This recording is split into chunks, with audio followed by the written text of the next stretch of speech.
ইয়া আইয়ুহাল্লাযীনা আমানুত্তাকুল্লাহ, ও দুনিয়ার মুমিন, তোমরা আল্লাহকে ভয় করো, তাকওয়া অর্জন করো। ওয়াকুলু কওলান সাদীদা, জবানের দ্বারা যা বলো সত্য বলো, সঠিক বলো, শালীন ভাষায় বলো।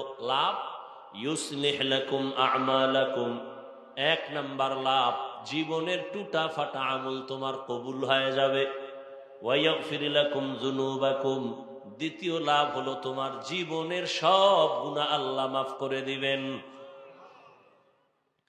ওয়ামান ইউতিইল্লাহ ওয়া রাসূলাহু, যে ব্যক্তি আল্লাহ এবং তার রাসূলের অনুসরণ অনুকরণ করবেন, ফাকাদ ফাজা ফাওজান আযীমা, অতঃপর তাদের বিজয়টা হবে চূড়ান্ত বিজয়।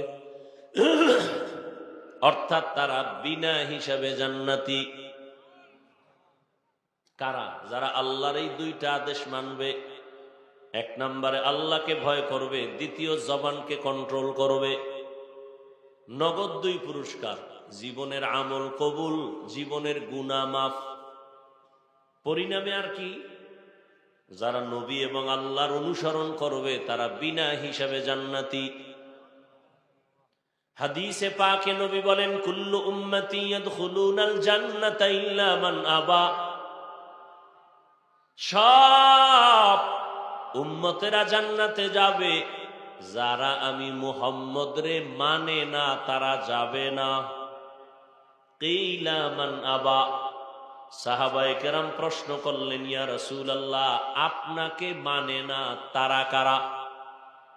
ক্বালা মান আতাআনি দাখালাল জান্নাহ ওয়া মান আসানি ফাকাদ আবা। রহমতের নবী বলছেন, যে আমার অনুসরণ করবে সে জান্নাতে যাবে, যে আমার বিরোধিতা করবে সে আমাকে অস্বীকারী হিসাবে গণ্য হবে। হাদিসের উপরে 2 মিনিট খেয়াল করেন। নবীজি বললেন সব উম্মত জান্নাতে যাবে, কিন্তু আমি মুহাম্মদের যারা মানবে না, অস্বীকার করবে, তারা জান্নাতে যাবে না। এবার খেয়াল করেন, সাহাবায়ে কেরাম প্রশ্ন করলেন, নবী আপনাকে মানে না, অস্বীকার করে, তারা কারা? রহমতের নবী জবাবটা ডাইরেক্ট না দিয়া একটু মোহাব্বতের আওয়াজ দিলেন, পরে জবাব দিলেন। মোহাব্বতের আওয়াজ দিলেন কি? মান আতাআনি দাখালাল জান্নাহ, যে আমার অনুসরণ করবে সে জান্নাতে যাবে। এ কথার দ্বারা বুঝাইলেন নবী, যে আমার অনুসরণ করে সে আমাকে মানে, সে জান্নাতে যাবে। এবার আপনারা বলেন, নবী বলছেন যে আমার অনুসরণ করে সে জান্নাতে যাবে, তার মানে সে নবী মানে। নবীর অনুসরণ করে যিনি সে নবী মানে, বিপরীত কথাটা কি আসতে পারে বলেন তো? খবর নেই। এই জন্য তো বয়ান কামে লাগে না, দিলের মধ্যে কোনো খেয়াল নাই। ওই একদল মোবাইল নিয়ে আছে আর এক গজবে ভইরা, কপাল পুরলে আর কি করার। ওই যে শুরুতেই বলছি এই কথা নিয়েই, যে হেদায়াত তো আমার হাতে না। রসুল যদি বয়ান করার পরেও কালেমা না পড়ে তো আমি কে? বলার দায়িত্ব বলে যাচ্ছি, কে মানবে না মানবে চিন্তা করারও সময় নেই। বাকি দোয়া করি আল্লাহ সব ভাইকে নবীর আদর্শ আলা বানায় না।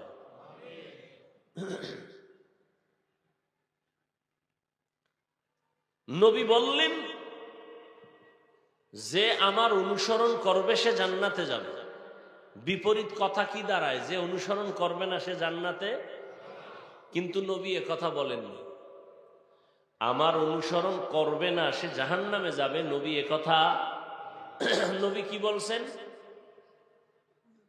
ওমান আসানি ফাকাদ আবা, যে আমার বিরোধিতা করবে সে আমাকে অস্বীকার করার কারণে জাহান্নামে যাবে। এখান থেকে কি সবক নিবেন? এখান থেকে কঠিন একটা সবক নেওয়া যায়, সেটা হলো নবীর অনুসরণ যারা করে না তারা 2 দল। কয় দল? এক দল দরদি আর এক দল বিরোধী। ভিন্ন শব্দে বলি, একদল আগ্রহী আর একদল বিদ্রোহী। উদাহরণত বুঝাবার স্বার্থে বলি, খেয়াল করেন। ডান দিক থেকে একটা যুবকরে জিজ্ঞাসা করলাম, এই যুবক, দাড়ি রাখো না কেন? নবীর মোহাব্বতে নামাজ পড়ো না কেন? খেয়াল করিয়েন। যুবক বলে, ভাই নামাজ পড়া তো দরকার, নবীর আদর্শে দাড়ি রাখাও দরকার, চেষ্টা করি, পারি না, একটু দোয়া করেন। জবাব দেন, কি বুঝলেন? ছেলেটা কি বিরোধী না দরদি? আচ্ছা, এদিক থেকে একটা যুবকের জিগাইলাম, এই যুবক, নামাজ পড়ো না কেন, দাড়ি রাখো না কেন? যুবক আমার কথাটা শেষ না হতে বিদ্যুতের গতিতে জবাব দেয়, দাড়ি না রাখলে অসুবিধা কি, নামাজ না পড়লে অসুবিধা কি? আপনারা জবাব দেন। যুবকের এই জবাবে কি প্রমাণিত হলো? সে দরদি না বিরোধী, আগ্রহী না বিদ্রোহী? হ্যাঁ, ভালো করে বুঝেন। রসুলের আদর্শ মানার ক্ষেত্রে বিদ্রোহীর নাম বেঈমান। বিদ্রোহীর নাম কি? হ্যাঁ, কঠিন কথা। কিন্তু দুইজনেই দাড়ি নেই, দুইজন নামাজ পড়ে না, কিন্তু একজন বিদ্রোহী আর একজন আগ্রহী, একজন দরদি আর একজন বিরোধী। দরদি মুমিন, বিরোধী বেঈমান।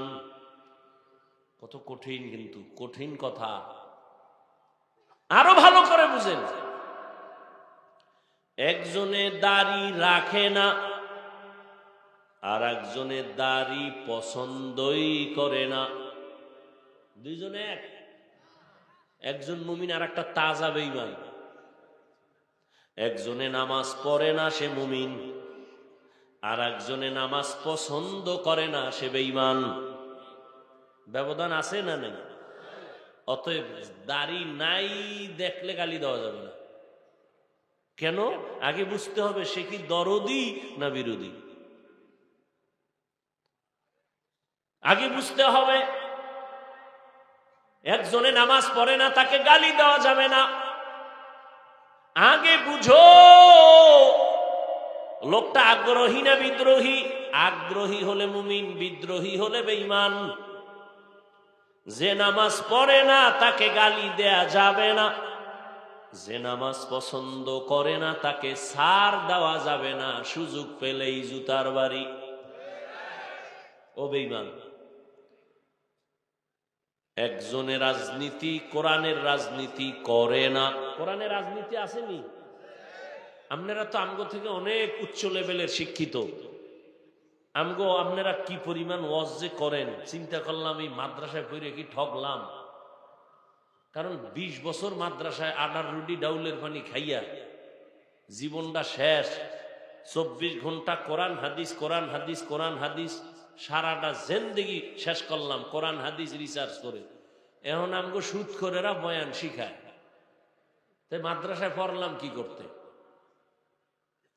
সুদখোর বলে, হুজুর ওয়াজ করেন, রাজনীতির ওয়াজ করবেন না। হ্যাঁ, গোটা দুনিয়া সুলাইমান নবী চালাইছেন, কোরআনে নাই। আমরা বয়ান করলে তো কোরআনের ওই রাজনীতির বয়ান করি। ইউসুফ নবী মিশর চালাইছেন, ওই কথা কোরআনে আছে, ওই রাজনীতির বয়ান করি। ওলামায়ে কেরাম তো ওই রাজনীতির কথা বলেন যেই রাজনীতি রহমতের নবী করেছেন। আবু বকর রাষ্ট্র চালাইছেন, সেই রাজনীতির বয়ান করি। ওমরে ফারুক রাষ্ট্র চালাইছেন, সেই রাজনীতির বয়ান করি। এটাই হলো আসল রাজনীতি। এর বাইরে সব পেটনীতি আর দুর্নীতি, সব চান্দাবাজি আর ধান্দাবাজি। এই যুবক, কার পেছনে ঘুরিয়া তুই নামাজ ছাড়ছো? কার পেছনে ঘুরে ঘুরে তুই আজ দাড়িটা কেটে ফেলেছ রে বাবা? কি পাওয়ার আশায়? কিছু টাকা? লিখে রাখ, যার পিছনে তুই ঘুরে এক প্লেটে খাও, নামাজের তোয়াক্কা করো না, কিছু পাওয়ার আশায় রেডি থাক। ওই চান্দা বাজার ধান্দাবাজ কত স্বার্থপর। স্বার্থে যদি আঘাত লাগে দল থেকে নাম কাটবে না, তোর কল্লা পর্যন্ত কেটে ফেলবে, লিখে রাখ। তোরে মারার জন্য নতুন শত্রু লাগবে না। তুই যেই যারে লইয়া এক প্লেটে খাও না, এ তোর জীবনের জন্য ছুরি রেডি রাখছে, তোর খবর নাই। ভাগে যেদিন কম পড়বে সেদিন গোপন বৈঠক হবে, ওকে মাইনাস কর, ভাগে কম পড়তেছে। এ বানায় বলতেছি, তাহলে রেডি থাক মরার লেগে। তোরে মারার জন্য কোনো শত্রু আসবে না, খবরদার। এই ধারণাই অন্তরে রাখবি না যে আমার কে জানিক না। তোর বন্ধু যে কলিজা, যারে তুই কলা খাইলে অর্ধেক হেরে দাও, তুই খাও, ঘুমের মধ্যে তার স্বপ্ন দেখো, সে তোরে মারবে, এটা লেখা রাখ। সোনার বাংলায় তো এই বয়সে এগুলিই দেখতেছি, কথা বলেন না কেন? তো তুমি আর একজনের গালি দাও কেন? তোমার শত্রু অন্য কেউ না, তোমার বন্ধু তোমার জীবনের শত্রু। এই জন্য ঢাকায় বলে আসছি, আর মাগরিবের আগে কিশোরগঞ্জেও বলে আসছি, এ জাতির জন্য উলামায়ে কেরাম ছাড়া আপন কেউ নাই। একমাত্র আপন উলামায়ে কেরাম, আর সব চান্দাবাজ আর ধান্দাবাজ। 1 মিনিটে প্রশ্ন করি, জবাব দাও। বহুত বুদ্ধি লয়ে ঘুরো তো। সরকারি বেসরকারি চাকরি যারা করে, কয় ঘন্টা ডিউটি? নিম্নে বেতন কত? 20,000। আর টেবিলের নিচে তো আর মা আর খালু কত মুক্তা রাইখে গেছে, ওটি খাইব বইয়া বইয়া চুরি করিয়া। মসজিদের ইমাম সাহেবের ডিউটি কয় ঘন্টা? বেতন কত? পুরা দুনিয়ার মধ্যে এর থেকে আর বড় জুলুম কি হতে পারে বলো? এর থেকে আর বড় জুলুম কি আছে বলো?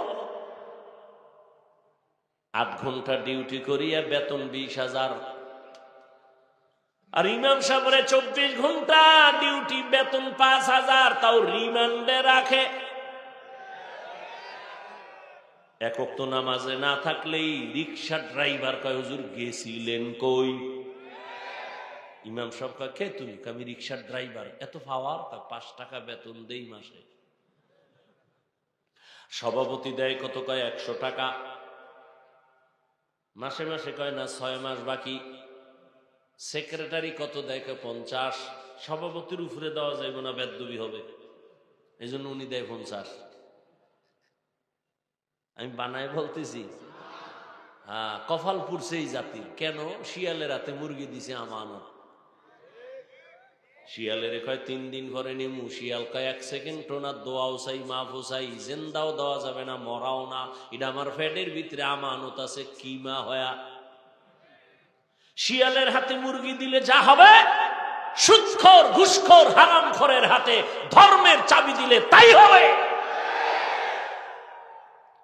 হারামখোরের হাতে ধর্মের চাবি দিছে কে? জিব্রাইল। কে দিছে? আমি।